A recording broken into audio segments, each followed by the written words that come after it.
قال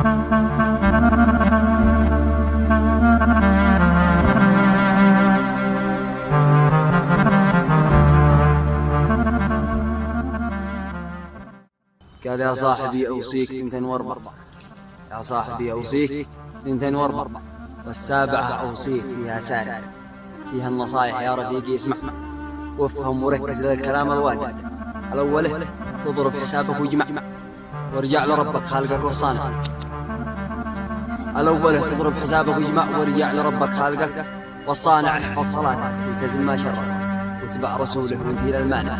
والثانية خليك عاقل وقنع، والثانية خليك عاقل وقنع، لا تحترف ما فات واصبح ضايع. عيش الأمل يا صاح لا تتوجع، والعقل زينة كل من وشاجع.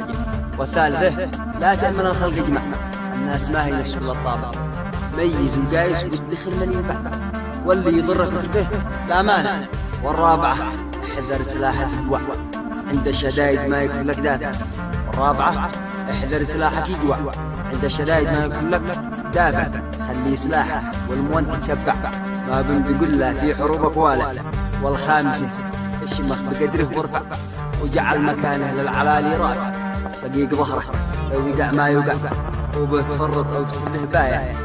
والسادسة وصى النبي لا نقطع، ووجب علينا وصلها والراجع. زيارة الأرحام واجب نرجع، الرزق فيهن من إلهي واسع.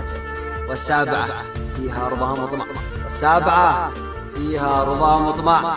أمك مع أبوك فرض عنك تابع، قالوا رضا الله من رضاهم اتباع. قد فاز من هو في حياته ضايع، قد فاز من هو في حياته ضايع. سلامتكم.